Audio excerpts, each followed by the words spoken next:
You're listening to Don't IEP Alone with special education advocate Lisa Lightner. For more information about Lisa, the IEP Toolkit, and more ways we can help you in your process, go to adayinourshoes.com. Now back to the show with your host, Lisa. Hello, and welcome to another episode of Don't IEP Alone. I'm Lisa Lightner, as usual, and welcome to another interview. We made it. It is now February as I'm recording this, so we made it through January. Just a couple of notes. If you are on my email list, I apologize if you have not been receiving email. We've been having many technical issues. And if you registered for the free webinars that I'm doing one free webinar on the preschool to kindergarten transition, and another one on middle school and high school IEPs. I had them both scheduled for the end of January, and it feels like all my technical platforms decided to blow up at once, and we could not hold. The first one we did, and then you couldn't watch the replays. The second one, we couldn't even hold it. So they have both been rescheduled. If you go to adayinourshoes.org, you can get more information, and you can register for those webinars. They will be held in early February. So that's all I have as far as my site. With me today is Julie from The Connected Parent. And let her introduce herself. Julie, welcome. And why don't you tell us a little bit about yourself? Thanks for having me, Lisa. I've been taking your advice for a lot of years now, and it's been really helpful, so I'm glad to be here. So I'm Julie, and I am the founder at The Connected Parent. I am a neurodivergent person myself, and also have 2 children with IEPs. That is actually how most people find me. Even in the grocery store, they go, "Aren't you the IEP lady?" So tell us about The Connected Parent. What is it, and what do you do there, and how do you help families like ours? So after many years of frustration, what happened was we were, through the IEP process, we were tasked with finding a non-public placement for my daughter.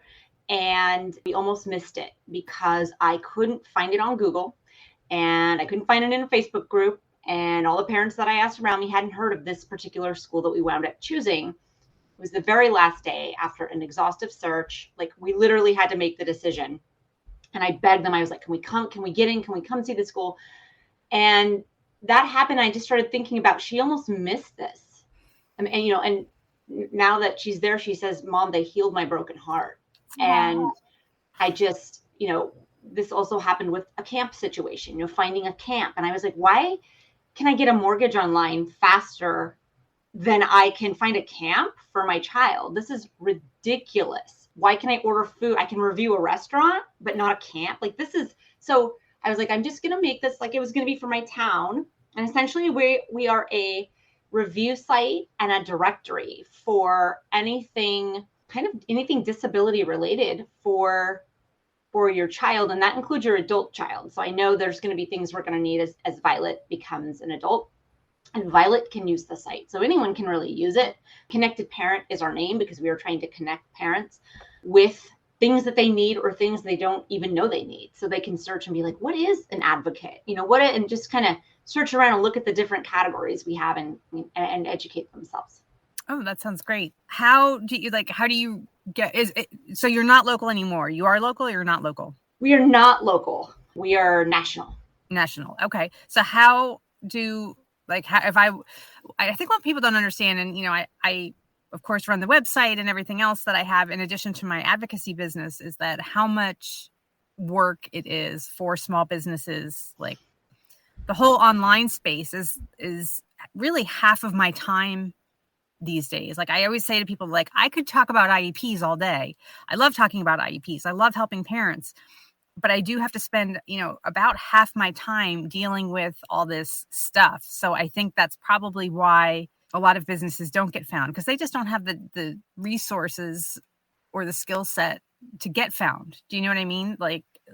So how do you reach out, and how do you get people to find you and engage, and, from either the parent end or the business end? Yeah, that's a really good point. And that's part of what we wanted to do, because the speech therapist shouldn't be working on SEO. Right. The speech therapist should be doing speech therapy. And so essentially we are a very small team. We are a team of special education professionals, former special education professionals, parents and self-advocates work here. So my daughter works here as well. And basically it's organic. Like we don't really do much advertising. And so we reach out to businesses. So parents will reach out and say, hey, or they'll add the business to this. A lot of it's people coming in and adding businesses that they've used, whether it's an inclusive park or an advocate. And then we reach out and let those people know, hey, you're on our site, claim your business, update your profile. And it's manual on our end. So it is a slow process, but we're getting there, and we're getting a lot more places put in. But you're right. It's funny that you say like speech therapists shouldn't know SEO, because it's like I have to spend a lot of time on that. There's no point in putting out the information if parents can't find it, right? But making parents find it is difficult. It's and often I think as an advocate, I don't think as a parent, and how they find me isn't how I think they're going to find me. So is it everything disability related, or what are the categories of businesses that you host? We have tons of categories. So we have anything from inclusive parks, beach wheelchairs, universal changing tables. We have tons of locations in there for that. Travel, vacations, like accessible adventures. So families will actually come in and rate these things. And how was my experience? Maybe this place has some sort of designation, but how really was it? So you can read that. Advocates, educational therapists, neurologists, epileptologists. My daughter loved to review her epileptologist. We reviewed him. A lot of our friends see him. He's actually one of our advisors. So, but epileptologists, pharmacies. We had mom reach out to us yesterday on our Instagram, and she's going to review her pharmacy, because I had said something about how pharmacies it's a challenge with the medical billing at pharmacies, and she wanted to review her pharmacy. So that was great. So really anything that's a pain point to locate, we can add a category for it. And so that's kind of what we're doing. We're anything you could look for, but the main things people look for are summer camps, because it's really hard, after school programs, and respite. Respite is huge. And we don't have... Because I was going to ask you, like, do you have caregivers or do you have respite? So I eventually, possibly, that might be a thing that we do. We do have a category for it, but in my other life, I run a staffing business. And so I can definitely see those two worlds coming together. Yeah. It's funny. And it's funny that you say that about the pharmacists, because I'm the only person I know who talks to their pharmacists all the time. I don't just go in and pick stuff up. I'm constantly asking questions and talking with them. And it seems I probably should give them a good review, because they're, you have a lot of choices in a populated area, and mine are great. So what's been how long has the Connected Parent been online, or how long have you been open? I think we've been open a year and a half, where we said it was in beta, and we were okay, try it out. And now we're starting to get traction. We have users coming in and actually utilizing the site for what it was meant for. And we're adding tons of features. This spring, we should have several really cool features that we're going to be launching. Do you want to give us a sneak peek of any of them? You want to wait? Yeah, well, we just launched our new filters. And so those are for accessibility. So you can look up, I wanted to look up a certain restaurant near me, and someone had put in, is it sensory friendly, right? We have a new one for neurodiversity affirming and what that means. And then we have a list of what that means to us, our values around that. And then, so if a provider wants to say they're a neurodiversity affirming speech therapist, they can self-select that. And that's huge, because a lot of families do want to find someone that is neurodiversity affirming. And there's not a way to figure out how to find that. And then we also have some share features that we just released for sharing. And we also just released some hashtags. So I can hashtag with PCDH19 on my reviews right now. So, and then eventually you'll be able to search for that. So I could be what are other PCDH19 families using?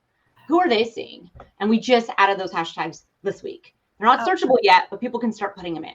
Oh, fun. Years ago, I used to write for a local publication here in Philadelphia, and it was a family publication, and they did, in addition to articles, but they did a lot of things that you're talking about, but for all kids. It didn't have a disability focus, and it was, museums and summer camps and the local vacation spots and tourist attractions and zoos and museums and all that.